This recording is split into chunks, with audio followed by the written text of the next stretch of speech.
should do is come here and learn something. Because they don't do this. They don't know. They wouldn't know where to begin. And if they did, it would cost them 100 times more.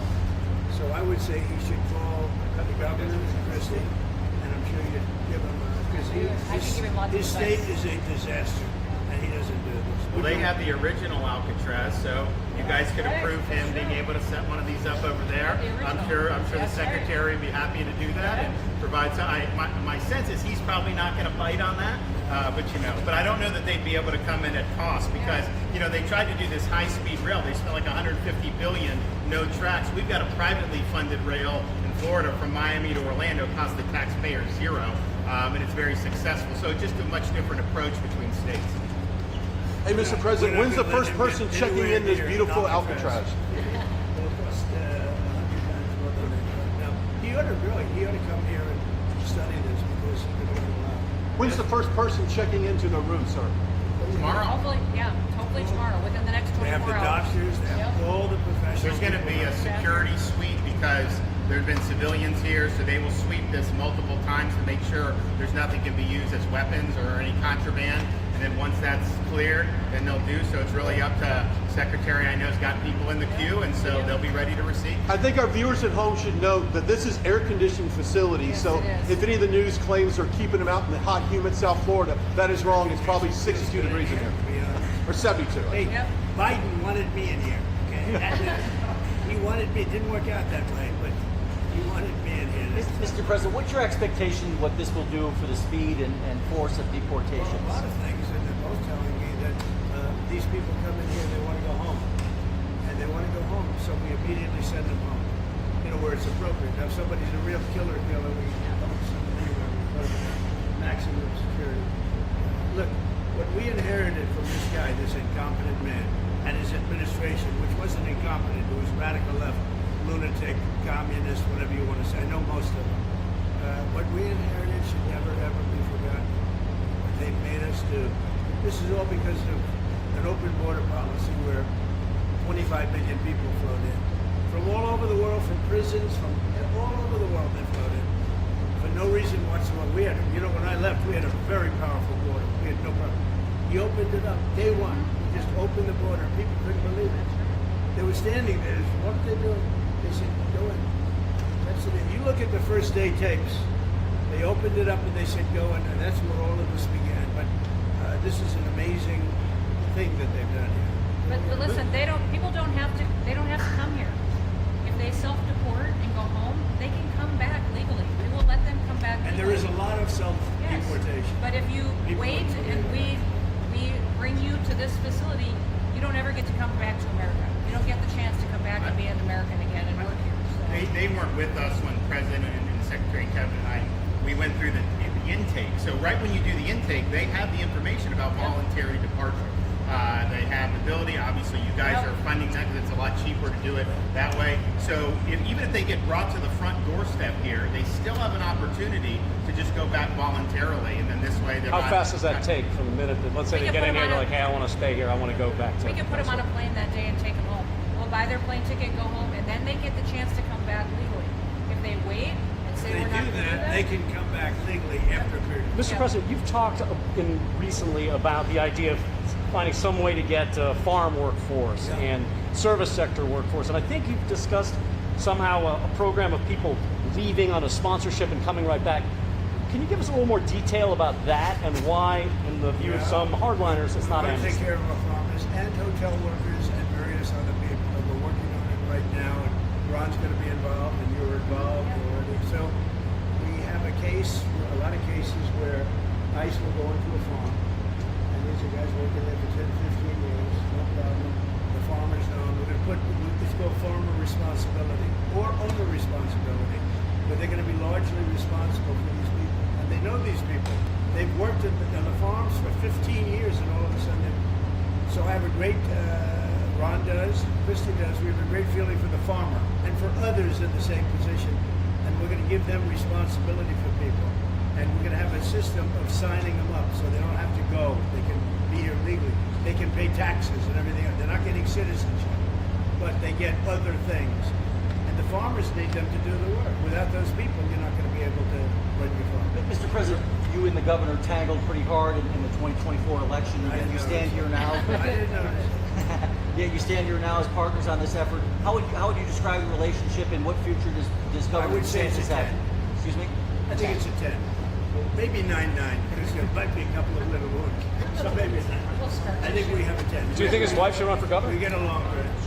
Should Casey DeSantis run for governor? The thing about it is, I endorsed him immediately in January 2024. I raised one of his PACs millions and millions of dollars, and obviously we saved him a lot of money in Florida because Florida was a deep red state. He didn't even have to do a rally in Florida, whereas 2016 and 20, this was like ground zero, and so we've been really happy to do that, and then we've worked very well on this and other issues with Florida.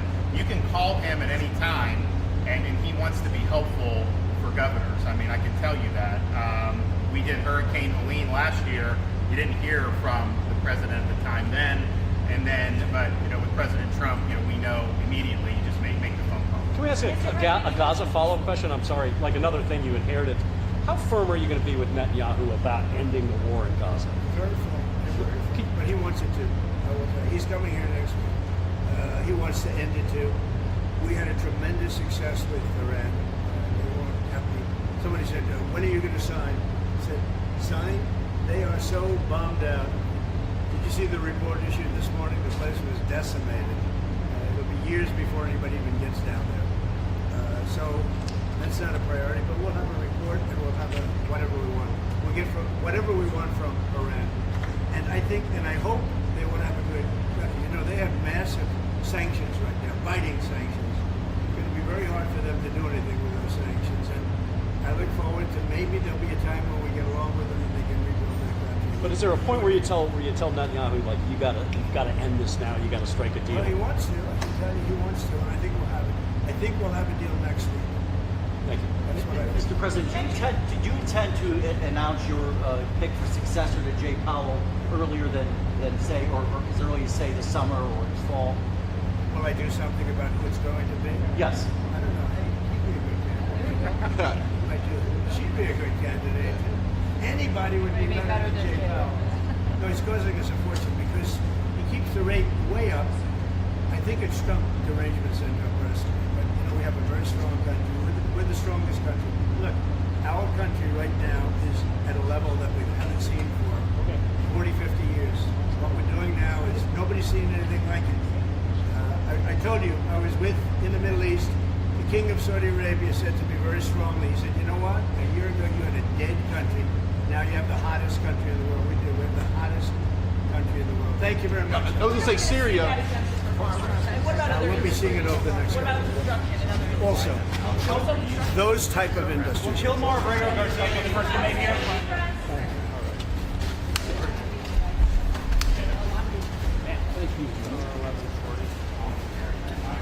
Right this way?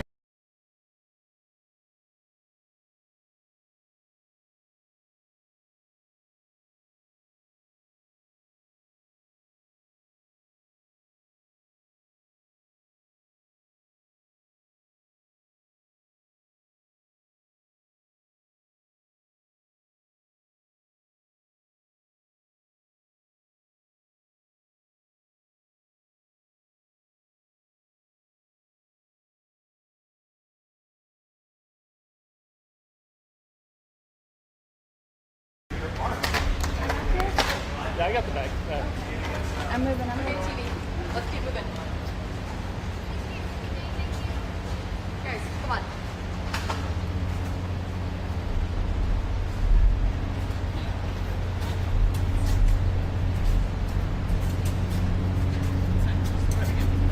A shot and a half. I'll take a shot in that.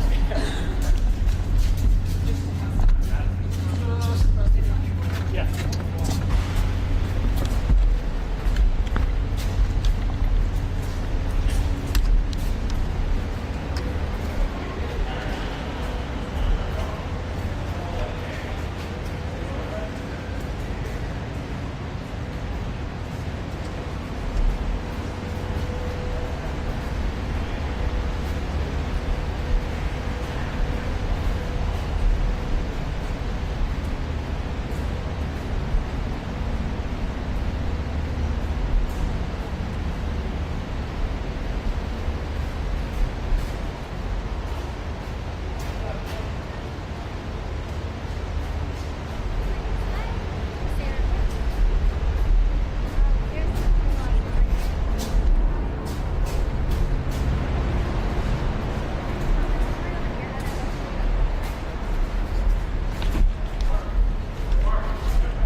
right here.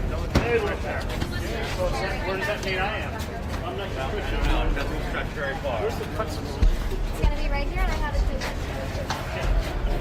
Is that going to make it over here? Let me see. Not a single thing is still in the buffer.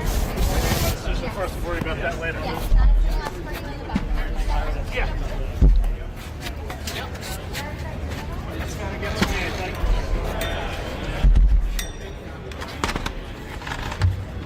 Ladies and gentlemen, please welcome the 45th and 47th President of the United States, Donald J. Trump.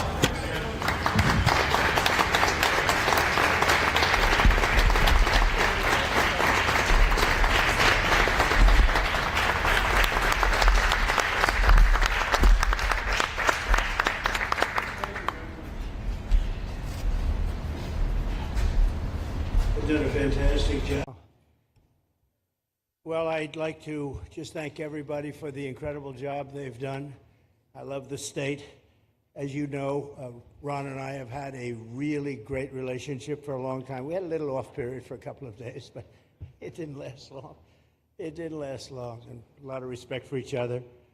And it's a great honor to be deep in Florida, the Florida Everglades, to open America's newest migrant detention center. It's incredibly built, and you're seeing that yourself. That's why I said, let the press join us on our walk so they can see what's happening.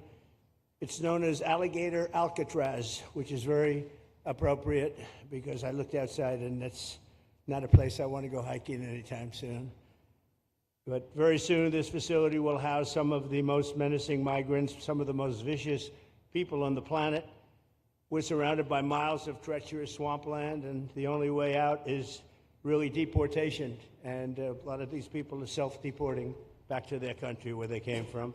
Quite a few. We're amazed at actually the number. We took the FEMA money that Joe Biden allocated to pay for the free luxury hotel rooms, where he's paying hundreds of millions of dollars in New York City, and we used it to build this project, and Ron, was just a little fraction of that money. The money they spent on that project, I happen to know the real estate developer. He's a very, he never really made that much, but he became very wealthy. With luxury, he didn't do well. With people that are not exactly luxury, he's made a fortune. I want to thank Florida Governor Ron DeSantis and Secretary of Homeland Security Kristi Noem, and Florida Attorney General James Uthmeier. Where is James? Where is he? You do a very good job. I hear good things. I hear good things about you from Ron too. No, you really do. He's even a good-looking guy. That guy's got a future, huh? Good job, James. I hear you did really, really fantastic. Worked hard. You're like in the construction business for a few days, right? Huh? Congratulations. For all the hard work and to make this facility possible. It's amazing. Thanks as well to Florida Agricultural Commissioner Wilton Simpson. Where is Wilton? Where are you, Will? Hi, Wilton. Been a long time. Thank you. Congressman Byron Donalds. Where's Byron? Hi, Byron. How are you? Good. Florida Speaker of the House, Daniel Perez. Daniel? Daniel? Thank you, Daniel. Why, you didn't want to sit up here with us, Daniel? Executive Director of the Florida Division of Emergency Management, Kevin Guthrie. Hi, Kevin. Good job. Acting Director of ICE, Todd Lyons. Todd, great job. And Senator Joe Gruters. He is a great guy. Where is Joe? We love Joe. Thank you very much. Thank you. Thank you, Joe. Joe is great. With the help of those incredible Border Patrol agents, we now have the lowest level of daily border crossings ever recorded. As you know, last month, the month of May, just got released 2 days ago, the number of illegal aliens into the United States was zero. Zero. Even I find that hard to believe that. Somebody must have gotten in, I think. I don't know, but they say zero. And the people that count them are radical left Democrats. So when a radical left Democrat tells me it's zero, I believe him. But there's still much work to do. In the 4 years before I took office, Joe Biden allowed 21 million people, that's a minimum, I think it was much higher than that, illegal aliens to invade our country. He invaded our country just like a military would invade. It's tougher because they don't wear uniforms. You don't know who they are. More than the populations of New York City, Los Angeles, Chicago, Houston, Phoenix, and Philadelphia combined. That's what came into our country from prisons, from mental institutions, from street gangs, drug dealers. It's disgusting. This enormous country-destroying invasion has swamped communities nationwide with massive crime, crippling costs, and burdens far beyond what any nation could withstand. No nation could withstand what we did, and we're in the process of doing it, but we have some great people doing it now, and you see them up here with me, but it's, I'd call it like an unforced era. It's sort of like men and women's sports. It's sort of like transgender for everybody. How could they have done this to our country? And we're never going to forget it. Last year, 15% of all the hotel rooms in New York City were used to house illegal aliens at costs that they never got for luxury. They never got this much for luxury people coming in from the wealthiest places on earth. They made more money with the illegal immigrants, with many rooms costing more than $300 a night, 6 times the rent of a typical American family. In Denver, Colorado, the city was forced to cut $10 million from its police and fire department budget as part of a $90 million plan to house illegal aliens. And it's a population that's growing and growing and destroying Denver and growing. And again, it's destroying Denver. And it's destroying many other cities, too. Likewise, one of the city's largest hospital system is drowning in unpaid medical bills, unpaid in the billions, after their emergency rooms were flooded with tens of thousands of illegals, leading to the closure of critical services. And these are really critical services. They can't even keep them open for American patients. The American patients were treated worse than any illegal immigrant. In Los Angeles, 1 in every 4 students in the public school system is from a household headed by an illegal, and most of them don't speak English, so they're in a school system, and they don't have interpreters, they don't have anything, they don't speak English. What a mess, what a mess. Unforced error, all these people allowed to come in. The United States is now spending $78 billion a year on translation. Okay, think of that, $78 billion a year on translation, and smaller numbers on special education programs for non-English speakers in our public schools. So $78 billion, I think that's not a mistake. I would say $1 million maybe, hundreds of thousands of dollars, $78 billion, Joe, on translators and non-English speaking work. Federal government, the Justice Department, it's more than twice the cost of maintaining the United States Justice Department, what we're spending on translation and other things to help. In total, the average illegal alien costs American taxpayers an estimated $70,000. That's each, $70,000. I think that number is even low. If you care about balancing the budget, the single most impactful step we can take is to fully reverse the Biden migration invasion.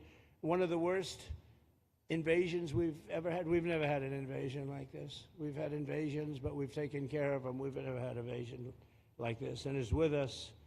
And we have some very bad people out there looking to do big harm. That's why the One Big Beautiful Bill includes funding for 3,000 new Border Patrol officers and 10,000 new ICE agents. And I've gotten to know the Border Patrol and ICE very well. Unlike Kamala, she was the border czar, but she never saw the border. She never made one phone call. She was some border czar. She would have been some president. Probably would have been slightly better than Biden, though. I had to run against both of them, you know? The one guy, it's like a fighter. You knock out the one guy who's doing badly, then they put somebody else in, but fortunately she was a stiff also. Otherwise, I would have been very angry. I would have been extremely angry. The heroes of ICE will also help round up and remove members of the savage drug cartels which are coming back into our country. And we got them out. Now some of them came back in. We just got them out again, and that's going to be a vicious cycle. But these are foreign gangs. They're horrendous people, killers, that have infiltrated our territory, including 8 which we have designated as foreign terrorist organizations, which gives us a lot more power for speed and getting them out much easier. And we had a great court victory, as you know, on Friday that allows us to do what we have to do from the Supreme Court of the United States. In 5 months, my administration has already arrested over 2,700 members of the murderous Venezuelan gang known as Tren de Aragua, including a pack of these sadistic animals arrested last month with over 280 guns, and these are guns of the latest caliber. These are guns that were made over the last period of less than a year, getting brand new guns, the latest and the greatest. Every day, our brave law enforcement officers are hunting down and deporting migrant criminals who have committed heinous crimes, including more than 13,000 murderers. 11,888 to be exact, but I'd probably say the 13,000 is right also. Think of it, 11,888, and more than half of them, they committed more than one murder. So, Ron, many of them are out of here already, but it's still it's a hell of a number to be confronted with.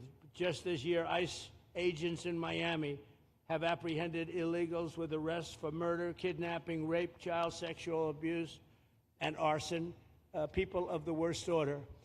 We're getting these monsters out of the United States, out of Florida, out of all the places that they're in. And on January 20th, I signed an executive order empowering governors and state police to be deputized to enforce federal immigration laws. And Ron's already taken advantage of it. It's a tremendous advantage for the states. Most of them are doing it.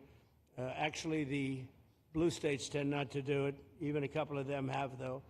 And I want to express my tremendous thanks to the state of Florida for embracing this opportunity and being a true partner. They've worked so well with the federal government. It's been just a beautiful, beautiful partnership. So, Ron, I'd like to thank you personally. You are my friend, and you'll always be my friend. And we may have some skirmishes even in the future. I doubt it, but we'll always come back because we just we have blood that seems to match pretty well. We have a relationship that's been a very strong one for a long period of time, and I appreciate it, very much appreciate it. And also, Secretary Noem, I'd like to have you say a few words. You have been unbelievable, the job you've done. You and our favorite person, Tom Homan, have done, and your whole staff, because it's a lot of people, and Tom acknowledges it all the time. He respects you so much. He respects the staff that you both built. And you're really doing one of the great jobs. And it was great that you could work with Ron in Florida so well. Built such a great facility. So please say a few words. Thank you very much. I don't know if this will work. Well, thank you, Mr. President. First of all, I want to thank you for putting the safety and the security of the American people first, and the way that you never lose focus on making sure that America stays our priority and that the families that live here get the chance to grow up and to raise their children in communities that are safe and that give them an opportunity to pursue the American dream. This facility here is a fantastic representation of what can happen when all of government works together and when it's accountable to the taxpayers and to the citizens that live here. The President signed an executive order that allowed us to build partnerships with states and with local law enforcement officers, which is exactly how things should function in this country. More power, more authority given to people locally so that they can take control of their own destiny. And so we have already been working under the 287G program to deputize law enforcement officers, whether they be state highway patrol, local sheriff's departments in all of our states, and allow them to go out with our ICE officers, our border patrol officers, and make sure that we're getting the worst of the worst off of the streets. We also recognize that as we've been doing that and returning people back to their home countries, that we need detention facilities. We need beds to put them in place so that they can have their due process before they return home.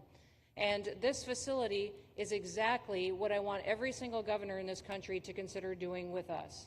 What happened to start this conversation was that a young man named Jimmy Percival in my office, my general counsel, who came from Florida and used to work here, called up the Attorney General and the governor and said, hey, what do you think about partnering with us on a detention facility that we could put in place that would allow us to bring individuals there?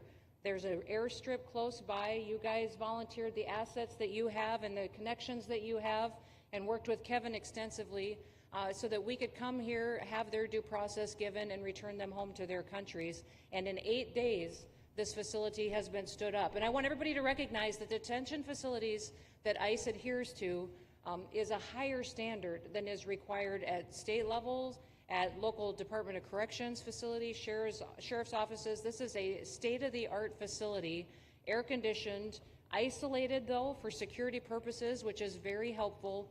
And I appreciate so many people being willing to work together to make a project like this happen. Right here on this location, we'll have about 3,000 beds. Other location will have another 2,000 beds that will allow us to bring individuals across the country that we are bringing in and incarcerating for violating our laws, and immediately get them out of the country as soon as we possibly can. It's exactly what we need to be perpetuating in other states. And what I would say is, I want all of you to notice these flyers that we've got, is that everybody who sees these flyers or anybody who sees these news clips should know you can still go home on your own. You can self-deport. If you go on the CBP Home app and go home now, you will get the chance to come back to the United States legally. You will get the chance to come back and do it the right way. If you don't, you may end up here. And you may end up here and being processed, deported out of this country, and never get the chance to come back. That is the consequences of breaking the law in the United States of America. Listen, our job is to uphold the law. This is a country of laws. We have a border now, and because we have a president that cares and recognizes that we need to be a nation of borders and a nation that upholds the law. If you break the law, there's consequences. We will deport you, and you will never get to be a United States citizen. You'll never even get to come back here and work and to pursue the American dream. But if you decide you want to go home now, go home, and we'll help facilitate it. We'll buy your plane ticket. We'll get you there. In fact, I just got back from Panama, Costa Rica, Guatemala, Honduras. Those countries are excited to get their citizens home. They're setting up programs to loan them money to buy houses when they get there, help them with food assistance, get their children educated, scholarships. They want their citizens that are living here in the United States illegally to come home and to be a part of their economy and help their countries grow. So this is a win-win for everyone, and I just want to end, Mr. President, by thanking our law enforcement officers, by thanking our ICE officers and our Border Patrol officers for what they do every day. They are out on the streets, and violence against them has increased over 500% since Trump has gone back into the White House, because he's upholding the law and because a bunch of liberals, socialists, and Marxists are out there lying about what President Trump is doing. President Trump is upholding freedom by what he is doing. The freedom to live safely in this country and to do things legally and to have justice. And because those liberals, and I'm calling out you, CNN, I'm calling you out because you lie every single day about what these operations are. We are going after murderers and rapists and traffickers and drug dealers and getting them off the streets and getting them out of this country because Joe Biden let the worst of the worst come in here. The other day I was talking to some marshals that have been partnering with ICE. They said that they had detained a cannibal and put him on a plane to take him home, and while they had him in his seat, he started to eat himself, and they had to get him off and get him medical attention. These are the kind of deranged individuals that are on our streets in America that we're trying to target and get out of our country because they are so deranged they don't belong here. And they shouldn't be walking the streets with our children, and they shouldn't be living in the communities with our families who just want to grow up, go to job, raise their children to grow up and get a job and to live the American dream. So thank you to all of our law enforcement officers, those in our military that have been helping, our National Guard. Thank you to Governor DeSantis for stepping up and being an example to other governors. I hope my phone rings off the hook from governors calling and saying, how can we do what Florida just did? How can we do exactly what they did? Because we need this big, beautiful bill. We absolutely have to have this big, beautiful bill that has the funding so that we can continue this operation and we can get those bad criminals off of our streets and have the officers to do it so that when they go out on an operation, somebody's got their back. Somebody's got their back, they can do it safely, and they can go home to their families at night too. So this bill needs to pass through Congress so we have the resources at the Department of Homeland Security to make sure that our homeland truly is secure. And Mr. President, thank you for Stephen Miller. I just want to thank you for him. This guy calls me night and day and tells me all of his wise advice and wisdom, but he's a rock star because he loves this country and he's passionate about making sure that nobody is prioritized over an American citizen. We love everybody. We do. We love everybody. Not everybody. Well, A lot of people. but not we shouldn't be putting people illegally above citizens. We should be making sure that we do things right, and that's what America has always stood for, and we're an example to the rest of the world because we do it right. So, Mr. President, you surround yourself with great people, and I think that's because everybody wants to work for the greatest president that the United States has ever had, and that's President Donald J. Trump. So thank you, very sir. much, Christy. That's Thank so you for your. nice. Thank you. Thank you very much. And I have to say that, you know, when Christie's name was put before me by Tom Homan, by the way, because I wanted him for the border, and somehow I thought that was going to be good in that sort. But he didn't want the upper job, and I said, "Who do you recommend?" Christie Noem. I said, "Oh, are you kidding? She's great, but she's such a fine, elegant person." He said, "Sir, she's tough as hell." I said, "Are you sure? You are tough as hell, I tell you, and you do it in a very nice way, but you are, if you ever saw her ride a horse, she rides a horse like she should be in the rodeo. She's like an unbelievable horse person, and you've done a fantastic job, and Steve Miller would even agree to that, and he likes nobody, by the way. I don't think he likes anybody. And another one we like is Ron. And Ron, would you say a few words, please? Sure. Well, thank you, Mr. President. Welcome back to Florida, and I think this is the first time you've been back since the events of a couple weeks. So just let me say, as somebody that was serving on active duty in Iraq back in the day, we witnessed the number of our troops that were killed or wounded by the Iranians. We know that they're a militant Islamic regime that was hell-bent on getting nuclear weapons, and under Joe Biden, they were about to get nuclear weapons. And because of your strong actions, those dreams and those ambitions have been reduced to rubble. And I thank you. I know a lot of veterans thank you, and people in Florida really thank you for stepping up and really making a strong, tough, but strong decision. I think we're much safer as a result of that. Now, on the immigration, I think President Trump's election represented the chance for us to finally solve this illegal immigration and border problem once and for all.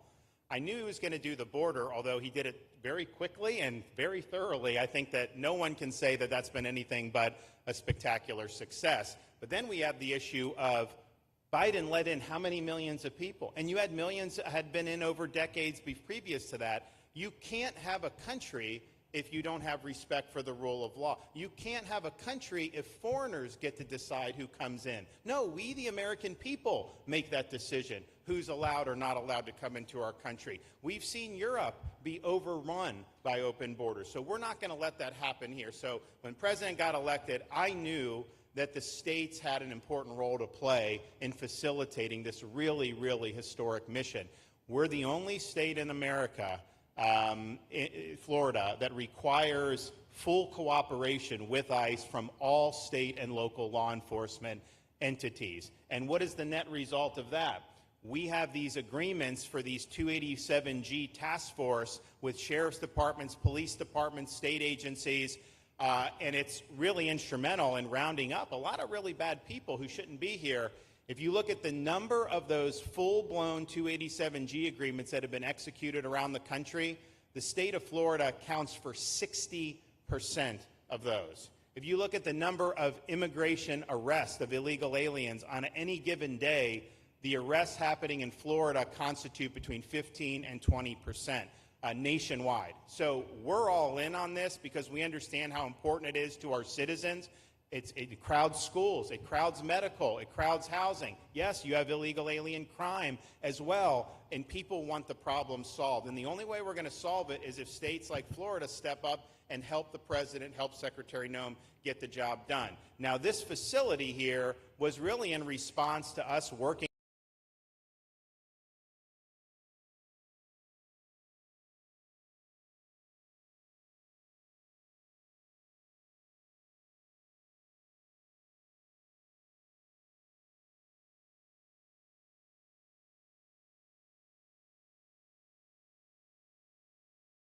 So they're building it back up, but they're like, we need detention space in order to be able to bring about more deportations. And so what we have here can hold 3,000 now. We have 2,000 facility up at Camp Blanding that we're going to be open, which is our National Guard site. But think about what you have here. they come here, say they already or been ordered to be deported. You drive them 2,000 feet to the runway, and then they're gone. It's a one-stop shop. And this airport that's been here for a long time is the perfectly secure location. It's going to make a big difference. And let me just thank everyone who was involved. We got the call from DHS a little bit more than a week ago, and here we are 8 days later with this facility open, and as soon as Air Force One departs, it'll be swept, and it'll be open for business to be able to do. But our goal here is to process them and be able to effectuate their return to their home country. This is the opposite of what they were doing in New York by just putting them up in a hotel and then just letting them stay there indefinitely. No, we want to be able to send back. And when you walk into the processing, the President and I, Secretary Noem, Kevin Guthrie, walk through that initial intake, the first thing you see is information on how to go home on your own. Why would you want to come through Alligator Alcatraz if you can just go home on your own? I think a lot of people are going to make that decision. So you're going to have a lot of deportations that are going to be done by the administration, but I think you're going to have a lot of voluntary as well. So this is a force multiplier for the President's efforts. I would just say and echo what Secretary Noem says. There is no reason why other states can't be doing it. And I know Louisiana, Texas, a couple of them, but we've got if only the red states did this, they would be able to expand their capacity by tens of thousands, maybe 50, 100,000 on a given day. That's how you really start to make a difference. And so we're proud to be able to partner with the Trump administration on that. Mr. President, thanks for coming down. I think you highlighting this is going to move the needle in a big way throughout the country, and I think it's going to help all of us achieve the really big results that I think our voters want to see. Thank you, Ron. Great job. Thanks, Ron. Thank you, Mr. President, for the opportunity. My name is Kevin Guthrie. I'm the Executive Director of the Florida Division of Emergency Management. And I'd also like to thank President Trump and the Department of Homeland Security Secretary Noem for joining us here today and for their continued support. I want to thank first by thanking the man to my right, and that's Governor Ron DeSantis, whose bold leadership and swift action made this project possible. Make no mistake, this facility would not be standing here without the President, the Secretary, and the Governor's vision and determination to uphold the rule of law. Florida is and will always be a law and order state. Even before the President took office, the Governor made it clear that illegal immigration would not be tolerated in the state of Florida. When the President and the Secretary asked Florida to help, the Governor empowered our state and private partners to work collaboratively and deliver real results on a rapid timeline. The Florida Division of Emergency Management is best known for leading the nation in hurricane response and other natural disasters. We understand how to act fast without bureaucracy in the face of any emergency. Our teams built roads in 8 hours, bridges in 3 days, base camps in 72 hours, and full causeways in 2 weeks. Getting things done quickly, efficiently, and correctly is at the core of our mission. We simply just want to be the best at what we do in the nation. When the Governor called me, and we answered, and we were proud to bring our logistical expertise to the table. We know how to set up base camps for guardsmen, first responders, linemen, volunteers, and other aid sources, and distribute that in a matter of days before a storm. We're able to translate this knowledge to what we did here at Alligator Alcatraz. Florida has put the best teams together who check their individual logos and egos at the door to get this done. Not just for you, Governor, but Mr. President, for you as well.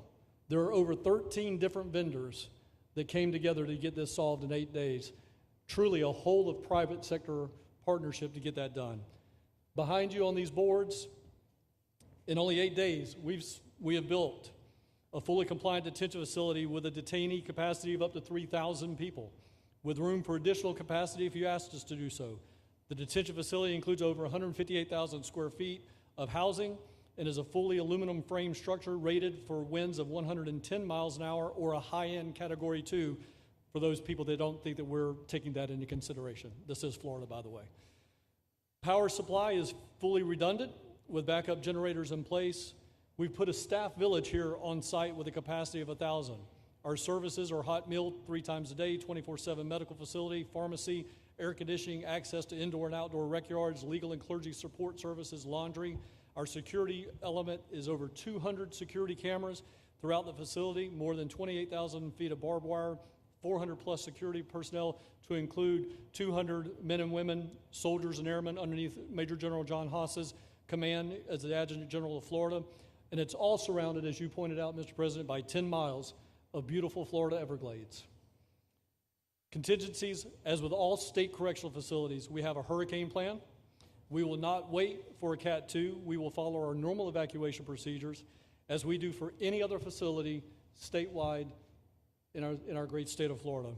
We have on-site fire and EMS resources so that we do not we don't burden the locals with any type of response. All in all, sir, this has been a perfect state logistics exercise for this hurricane season. Everything we did here in the last 8 days, God forbid, if we have a hurricane, we're going to do it again. This was a dress rehearsal for us, and we are ready, willing, and able to support you, sir, the governor, secretary, and everything that you need us to do. Just a week ago, it was a taxiway and a runway, and now is a fully functioning facility. We are happy to support you, Mr. President, Governor, Secretary. Fantastic, Joe. Thank you.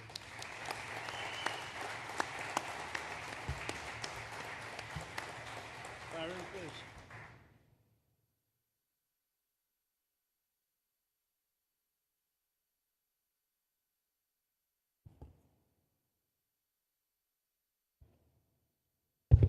There we go. First of all, Mr. President, we all have to thank you for your leadership and for the mandate that the American people gave you to finally secure our borders and to deport criminal illegal aliens and longstanding illegal aliens out of the United States. That is a mandate given to you by the American people. I know Secretary Noem, Stephen Miller, Governor DeSantis, myself, on behalf of the other members of Congress in the Senate, and of course here in Florida, we are behind you 100% in that mission. To the governor, I really appreciate you and commend you for your leadership on this, taking swift, decisive action to building this facility. One of the things that has occurred because of the work you did earlier this year with the legislature is that our sheriffs are out there every single day. They are arresting these criminal aliens in our streets, and they're seeing some backlog in their jails. So this facility primarily goes to address some of that backlog and then to help us fulfill the mission that the president has led us to. So Governor, thank you for your leadership and thank you for your decisive action on this. It really does mean a lot to all the people of Florida, of course the people of the 19th Congressional District. Secretary Noem, I mean, what can I say? The president's right, you're double tough. So we appreciate all your leadership. You and Tom Homan have been doing a great job. And I'm actually going back to D.C. after this because we have to vote on one big, beautiful bill in the House. We have to get that to the president's desk so we can get you the resources that you need to fulfill the mission that the American people have asked us to do. I totally agree with what Mr. Guthrie has said. This is a logistical marvel when something like this occurs. We've seen Florida Department of Emergency Management answer the bell time and time again. The governor has said we need to accomplish this, and DEM gets that job done. And we had a side conversation about, I know there were some concerns. People were like, well, what happens if a hurricane comes? What happens if this happens? And I looked at Kevin Guthrie and I said, you already have a plan, don't you? And he goes, of course we have a plan. You know that we do. This is what Florida does, Mr. President, and so I want to commend you for your leadership and your vision on this. Governor, thank you for all that you've done with your vision and determination. Secretary Noem, we're going to get the bill done so you get the resources you need. See you, sir. Thank you very much. Oh, thank you. Wow. Thank you. You know, I'm waiting, listening to these wonderful words, and they are music to my ears, but I was also wondering how we're doing, because I know this is prime time. It shows that I care about you because I'm here and I probably should be there, but we do care. Thank you very much. James, please.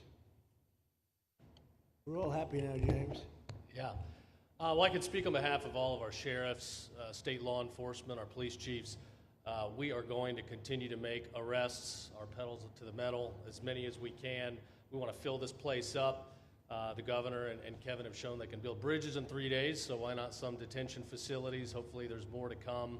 And you really kind of were the inspiration for this. We like the idea of reopening the original Alcatraz. I don't know if that can happen or not, but we thought, hey, we've got our own natural Alcatraz in the middle of the Everglades. great runway, great perimeter. So let's make it happen. In Florida, we walk the walk, and we will deliver for all of you. Thank you. Well, I heard you were responsible for the locational pick, and you cannot have picked a better location. I said, whoever the hell made this choice, I know you take it a little heat from some environmental groups, but I take it all the time, and that's an honor. But I heard you were very responsible for that choice, and that was a big choice. Thank you very much. Great job, James. Thank you. You want to finish over here, and then we'll go over here. We'll go back and celebrate the big, beautiful bill that you just got passed. You sure that's right, Brian? Yeah, all right. Wow, good. He's doing a good job. Right. Wow. Mr. President, first of all, I just want to say how grateful we are that you're back here in your home state of Florida. You've been doing an amazing job, not only at our border, but around the world, keeping this country safe and Americans. We are grateful for your leadership. God had a plan for us, and it was Donald Trump. So thank you for that. As a member of the Immigration Board and as the Commissioner of Agriculture of this state, I've been happy to help lead with the governor and the rest of the cabinet on this issue. We're very proud, Secretary Noem's here today and others, to represent not only the United States in our efforts to make this commitment to keep our citizens safe, but we're going to continue in Florida to remove the barriers to have your vision come true of a safe United States. We're going to get these illegal criminals out of this state, and we really appreciate you and your leadership in this effort. So thank you for being here today. Thank you very much. You're doing a great job, too. Thank you. Thank you, Mr. President. Joe Gruters, State Senator. I'm a member of your Homeland Security Advisory Council, your Vice Chairman. Thank you for that appointment. And thank you for coming back to Florida and everything that you do. Every single day you are delivering on the promises that you promised to us at all of the events you've done throughout the years, but specifically this last campaign. You deserve all the credit for everything, and you are surrounding yourself with incredible people like Secretary Noem, Stephen Miller. And just like your big, beautiful bill here in Florida, there was a lot of commotion about our immigration bill.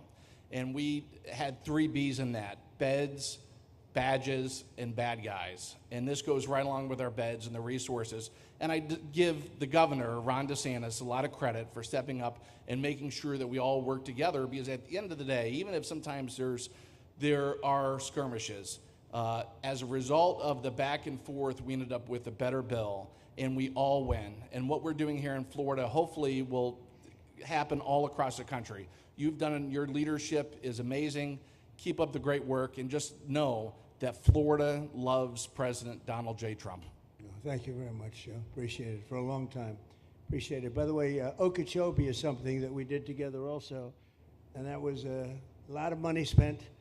I hope it was well spent. I know we did a Rolls-Royce job, but it's a lot of money that we spent out there together. And how is it going? You can delegate that to us, because we move faster than the Army Corps. Good. So we will finish that reservoir. Good. If you delegate it to us, I'll get it done and much quicker. Oh, I would do that. Yeah. I'll tell you. Let me ask myself permission. Permission granted. Go ahead, get the thing, get it complete. You want to do that? All right, we're gonna go talk Go to ahead, the do Army it. Corps. Good. Then after this. Good. You can move faster, actually. Please. Thank you. Sir, just first on behalf of the men and women of ICE, we just want to thank you for allowing us to do our job again. You know, your vision and under Secretary Noem's leadership, this is what the American people want.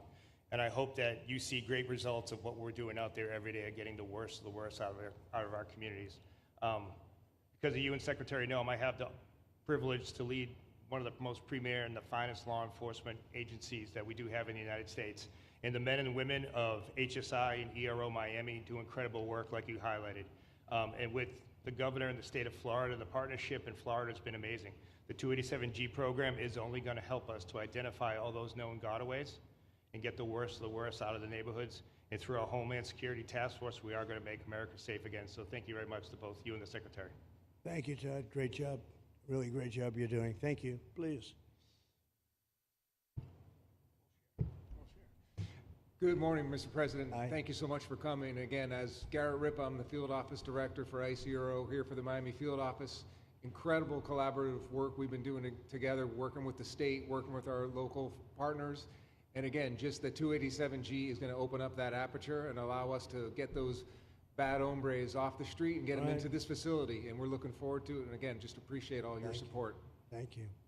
Always thank you. You've always been so great. Thank you very much. Please. Good afternoon, Mr. President. On behalf of Air Marine Operations, my name is Andres Blanco. I'm the Executive Director for Southeast Region. AMO continues to execute and support your executive orders. Air Marine Operations brings a unique capability both in the air and the maritime domains. And in partnership with our Border Patrol, OFO officers, and ERO, we continue to conduct effective operations both interior, along the border, and along the maritime approaches. Thank you very much. Good job.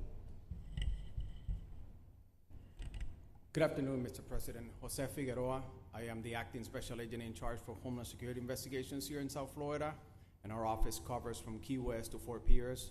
Tremendous collaboration here with the state and our federal partners. HSI is conducting criminal investigations into TDA, MS-13s that are involved in human smuggling, sex trafficking of minors, and we will continue that effort with your support. Governor DeSantis, thank you very much for this facility. Looking forward to continue the great work. Thank you. Thank you very much. Steve, would you like to say something? Our star. Thank you, Mr. President. I just want to say on a personal note, getting to watch what you've done over the last 5 months to deliver on a 50-year hope and dream of the American people to secure the border. When President Trump came into office on January 20th, the United States had endured the largest wave of illegal immigration in human history. Not just American history, human history. And within just a few days, President Trump, through his strength, leadership, diplomacy, and vision, achieved the most secure border anyone in the world has ever seen. When we recently went overseas to the NATO summit, I had senior staff in foreign governments come up to me and ask me how he achieved the Trump miracle on his border and could that be replicated in their countries. For individuals who don't work in this space, to have 0 successful illegal entries in an entire month should be an impossible achievement. There's a 2,000-mile border with one of the poorest countries in the world, and you have open travel from 150 countries into Central America and South America. There are 2 billion people in the world that would economically benefit from illegally coming to the United States. And through the deployment of the military, through the deployment of novel legal and diplomatic tools, through the building of physical infrastructure, through the empowering of ICE and Border Patrol, and the entire federal law enforcement apparatus, President Trump achieved absolute border security. And now, once this legislation is passed, he will be able to make that with those resources permanent. Watching what you've done, sir, has been one of the honors of a lifetime. I'm proud to be able to play any role in it. And what President Trump is going to achieve next with the resources in this bill will make America safer, stronger, freer, more sovereign, and more prosperous than it has ever been before. Thank you, sir. Thank you, Steve. Oh. Thank you. And the bill is going to be great for Ron. It's going to be great for Florida, too. A lot of set-asides for Florida, some of the things that you wanted to do. And so it's great news to hear that it was approved. Do you want to take a few questions, Ron? We'll take a few questions from these. Yeah, please, go ahead. Yeah. Thank you, Mr. President. Given the likelihood of the One Big Beautiful Bill passing, and we look forward to the success of this facility here, how many more facilities like this do you feel that the country needs in order to enact your agenda of mass deportations? Well, I think we'd like to see them in many states, really, many states. This one, I know Ron's doing a second one, at least a second one, and probably a couple of more. And, you know, at some point, they might morph into a system where you're going to keep it for a long time. You know, it's not that far away from jails that take years to build, and money is spent and wasted. And, you know, like the railway that they have in California that costs like 40 times more than it was supposed to cost. The same things happens with prisons. You look at this in a short period of time, Ron, James, and some of the people that really worked on it along with our people, they did this in less than a week. And you look at it, it's incredible. The incredible thing is picking the site, because the site was one of the most natural sites. It might be as good as the real Alcatraz site. You know, it could be. Well, that's a spooky one too, isn't it? That's a tough site. But So I really think it could last as long as they want to have it. I mean, you may morph this into, your prison system, frankly, which I know you always need, unfortunately. I'd like to say, a little controversial, but I couldn't care less. We have a lot of bad criminals that came into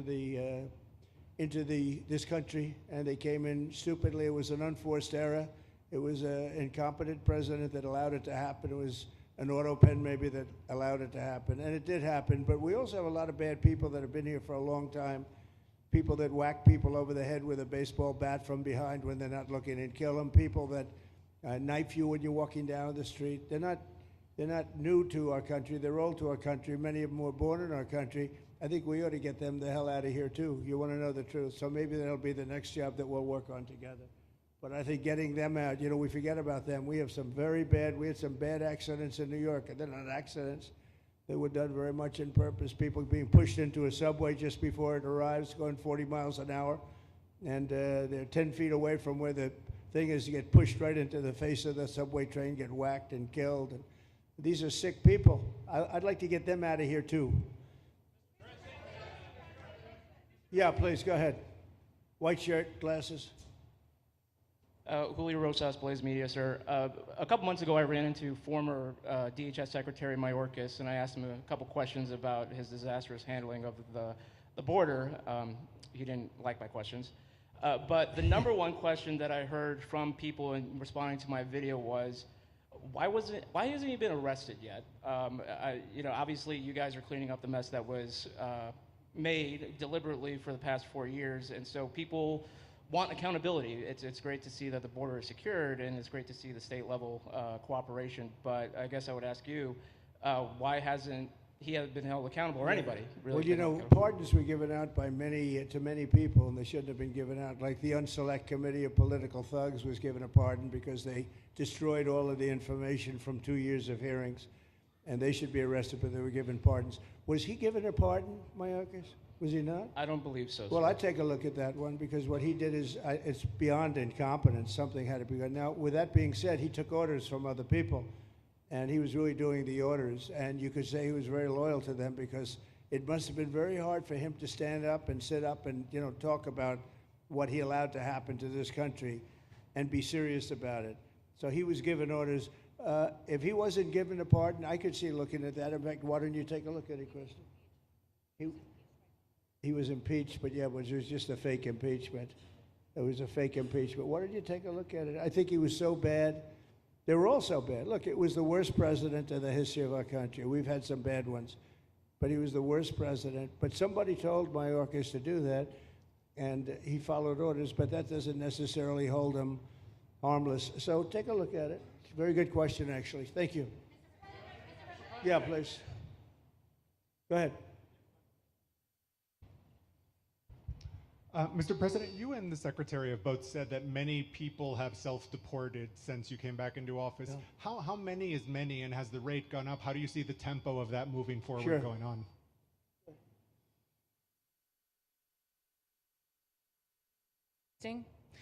We have had several 100,000, but also we have many that have self-deported, not even using the CBP Home app.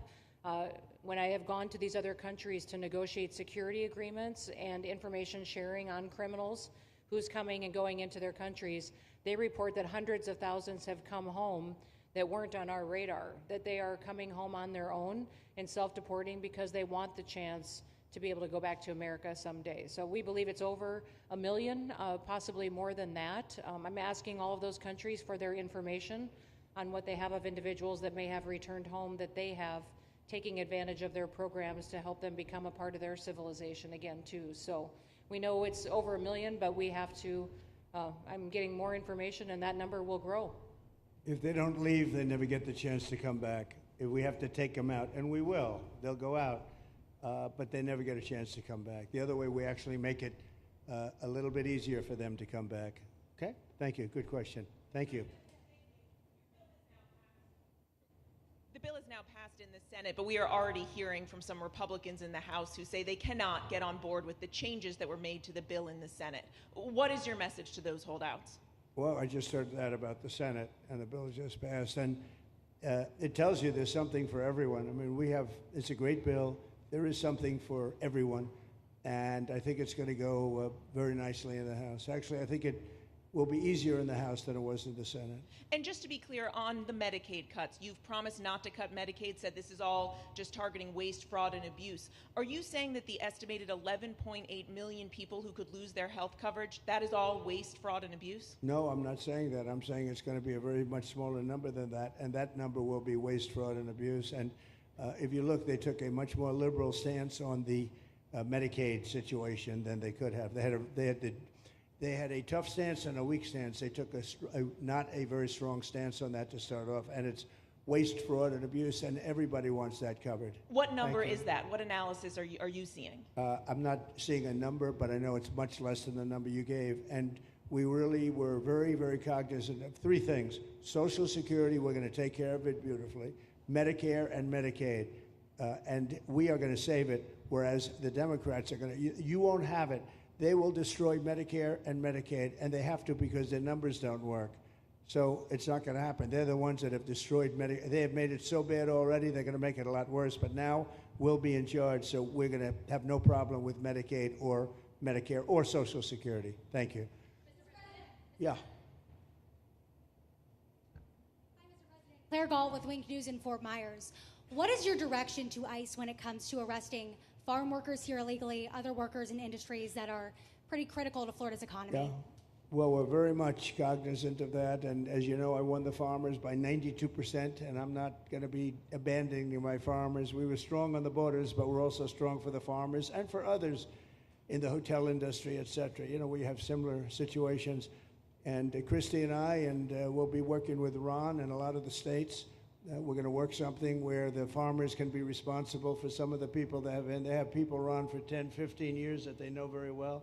We're going to put them responsible and we're going to issue a form of a card or document, and the farmer's going to be responsible for these people. They're not going to have citizenship, but they'll be working, they'll be paying taxes. We need to get our farmers the people they need, otherwise our farmers aren't going to be able to do their land.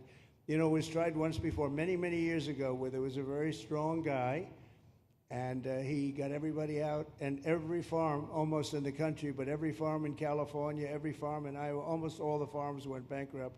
They had nobody to work, and we don't want to have that situation. So we're going to work it. We're going to put our farmers and others in charge of the people that they have under them. They know the people, and I think it's going to work out really well. We're going to take care of our farmer, but we're going to get the criminals out, okay?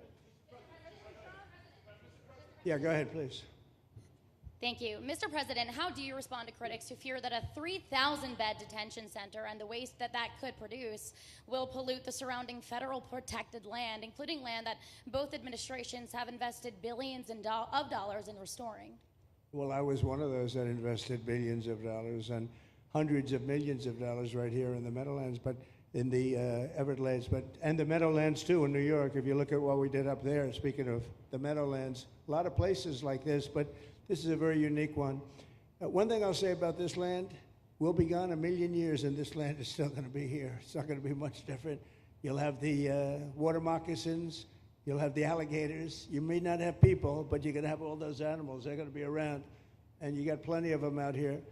I think it was a brilliant choice, and I think almost anybody in his or her right mind would say this was a brilliant choice. I give the governor a lot of credit for using this piece of land. And in addition to that, it's on top of something that was already developed. It's an airport. You know, you have the runways, you have so it's already been developed. So it's not like you're dropping dirt right into the thing. There was zero movement of that. That was done many years ago because the airport's very old, but it was an abandoned railroad, an abandoned airport. And frankly, it's like perfect. And you can do expansion on this site substantially without doing anything. So the people, I heard them complaining about the Everglades. There's no, I don't think you've done anything to the Everglades. I think you're just enhancing it. This was already here. How long has the airport been here? Decades.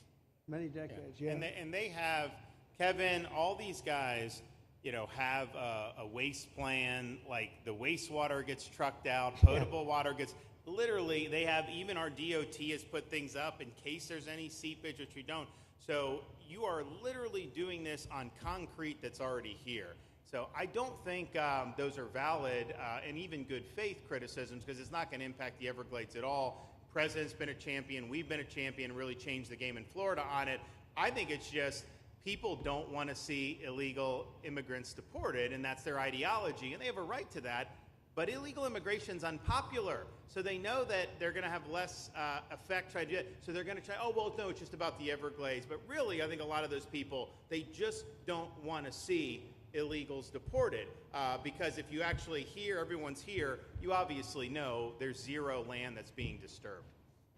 Well, you know, when we talk about popularity, though, I will say I ran on the issue of illegals, and we have to get them out. And I won 82% on that issue. So I think that they may not like certain aspects of it, but ultimately they do not want them in their country. And if this is a part of a use, but I think from an environmental standpoint, it's incredible. In fact, when we landed that very big, heavy plane today, they came out and checked it fairly. I think they want the president to be able to land on a piece of concrete that's not going to go 6 feet underground.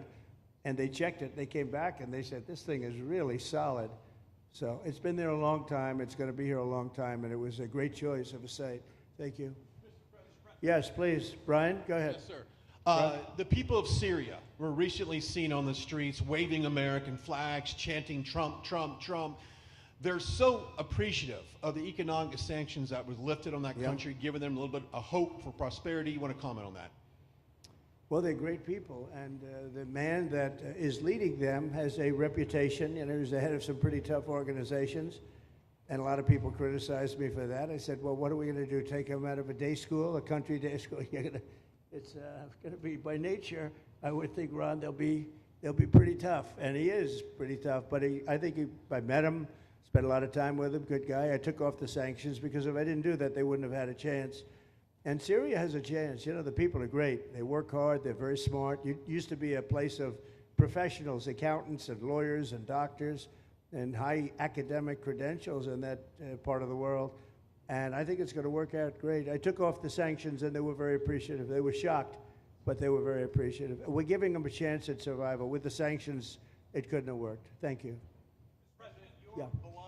Mr. President, your beloved New York City may well be led by a communist soon, Zorhan Mandami, who in his nomination speech said he will defy ICE and will not allow ICE to arrest criminal aliens in New York City. Your message to communist Zorhan Mandami? Well, then we'll have to arrest him. Look, we don't need a communist in this country, but if we have one, I'm going to be watching over him very carefully on behalf of the nation. We send him money. We send him all the things that he needs to run a government. And by the way, they get about 3 times what you get, Ron. If you look at the per capita, Florida gets 1/3 of what New York gets in terms of the numbers. Why don't you give us those numbers? Yeah, well, because that's what we should send him. Yeah, well, like sometimes people say Florida gets more because they count Social Security recipients, but that's not money to the state. Those are seniors that live here. If they moved to North Carolina, you could count it there. So it has no interaction with the state government. They get more on the city and state governments than we get. Right, substantially. We're going to be watching that very carefully, and a lot of people are saying he's here illegally. We're going to look at everything, and ideally. He's going to turn out to be much less than a communist. But right now, he's a communist. That's not a socialist. I've always said, we will not have socialism in this country. In the speeches, I said, well, what? They skipped socialism. And you get a lot of them like that. And you see AOC, she's out there with her, bad IQ. She's out there ranting and raving about how wonderful he is. And look, so far he's winning. He still has a race to win, but so far he's winning, and he has an advantage as a Democrat in New York City. I was there a long time ago, and it was a long time since a Republican won the city, but you would think that a Republican would be able to win. Or you have a good independent running, Mayor Adams, who's a very good person. I helped him out a little bit. He had a problem, and he was unfairly hurt over this question. He made a statement to the effect that this is terrible. New York City can't have all these immigrants come in, and like he was indicted the following day. And I said, that was a phony indictment, and it was a phony indictment. That was a Biden indictment. I said, don't feel bad. I got indicted 5 times every time you opened your mouth. That was a bad group. That was a very dangerous group, I will tell you. These were not nice people. That was the only thing they could do. They had no policy. They had no skill. They had no anything. But they were very good at that. They were vicious, vicious, horrible people. Thank you very much. Yeah, please go ahead. Anna Giratelli with Washington Examiner. Governor DeSantis has proposed using National Guard, deputizing them as immigration judges to get through this massive backlog of people in the immigration court. Would you be open to that? Yes, he has my approval. Okay. That wasn't too hard to get, was it, front? He didn't even have to ask me, James. You didn't even need James to ask me. He has my approval, okay? Good. I also like what he's doing in Okeechobee. He has my approval for that, too. I don't know how we work that out, but we'll work it out. We'll follow up. Go ahead. Please. President Trump, Jake Stofan with Action News Jax from up in Jacksonville. There's some talk about a facility similar to this up in Camp Blanding. Has that been approved by DHS? If not, what's the timeline? When could we see ground break on that? Well, I'll ask Ron or James to talk about it. Do you want to mention it, James? The overarching plan, I think the secretary has said she supports the whole plan, so you guys are going to keep going. Yeah. So, Mr. President, just specifically, the response for proposals is out for that today. It closes, I can't even remember what day of the week it is, but it closes on Wednesday at 5 o'clock.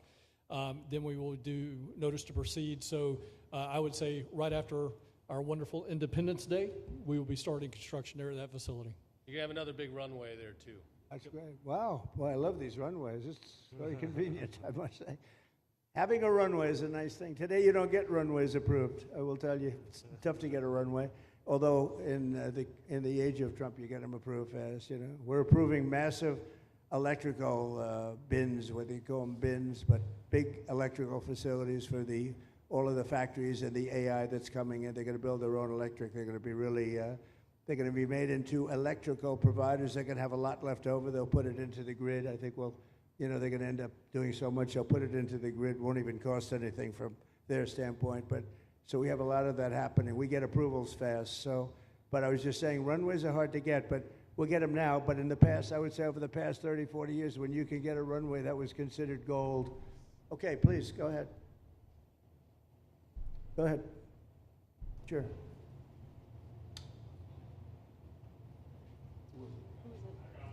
Okay, go ahead. Yes. President Trump, Laverne McGee, News 6 Orlando. You have fulfilled several campaign promises along with the help of Governor Ron DeSantis.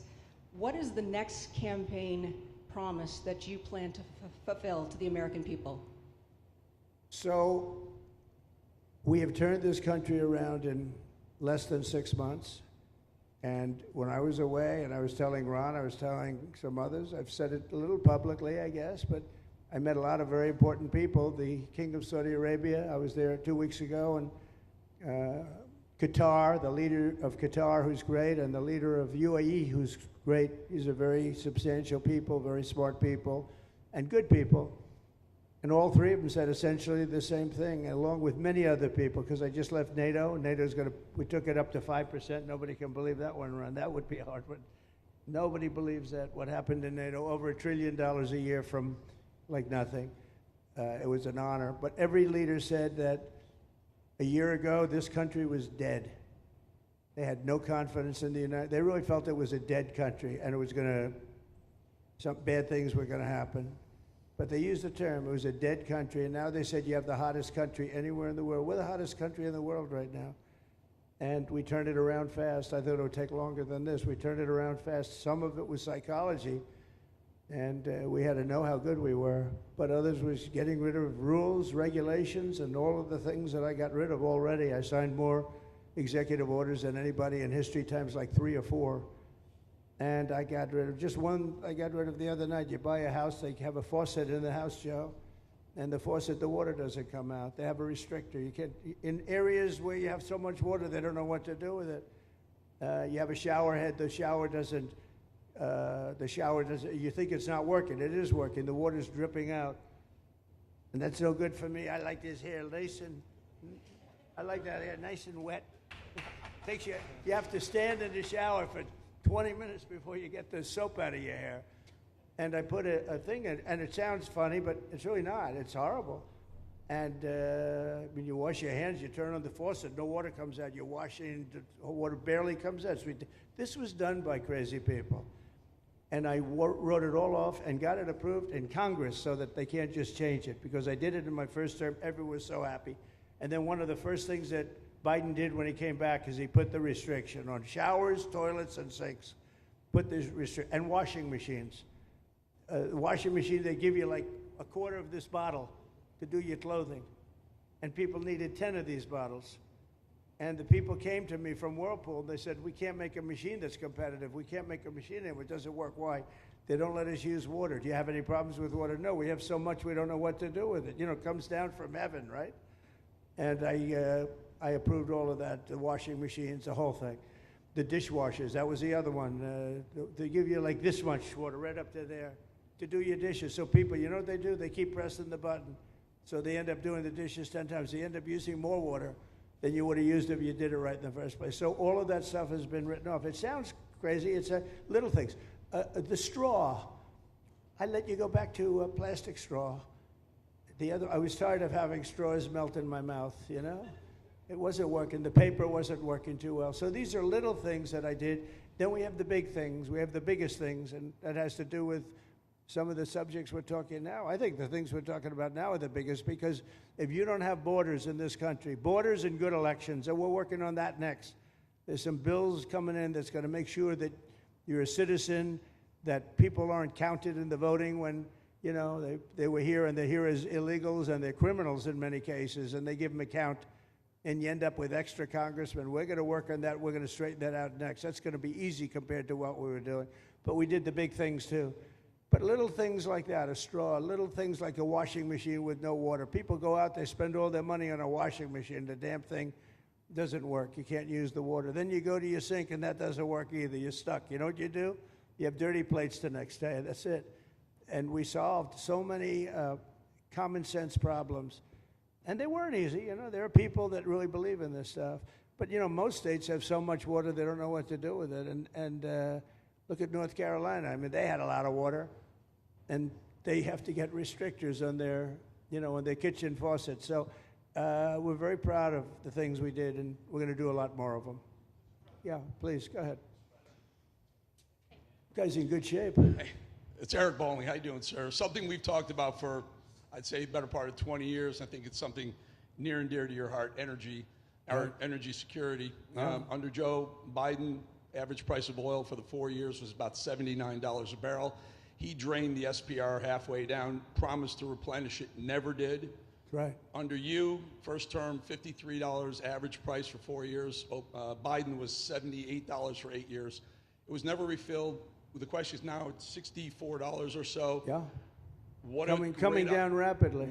Coming down, and what a great opportunity to fix another one of Joe Biden's problems, one of the things he broke in America, giving us the energy security of an emergency SPR, Sure. fill it to, maybe even go beyond and fill it to 1 billion barrels this time at a much cheaper price. Thoughts on the energy sector?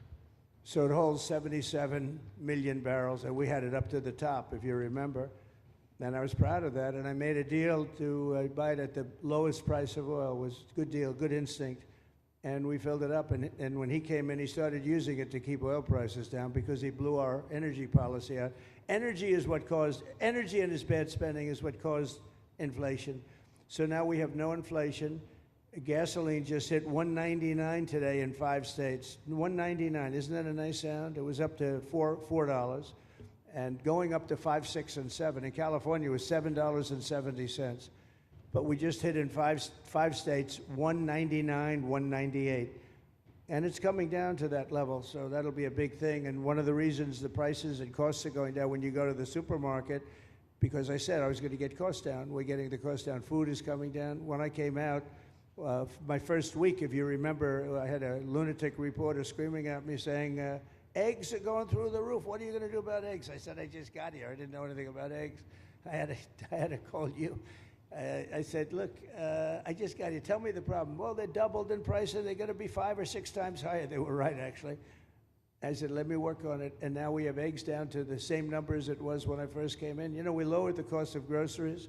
A simple word like that, groceries, it was like almost a strange word. I hadn't heard the word in so long. But what could be more beautiful than the word grocery? And we have the prices way down. We have the energy way down. Energy brought the groceries down, if you want to know the truth. And, so we think we're going to get it lower, and we're going to fill up the it's called the Strategic National Reserves. I had it topped out, and this guy would use them every time before the election. He'd use them whenever they had an election. It was artificial.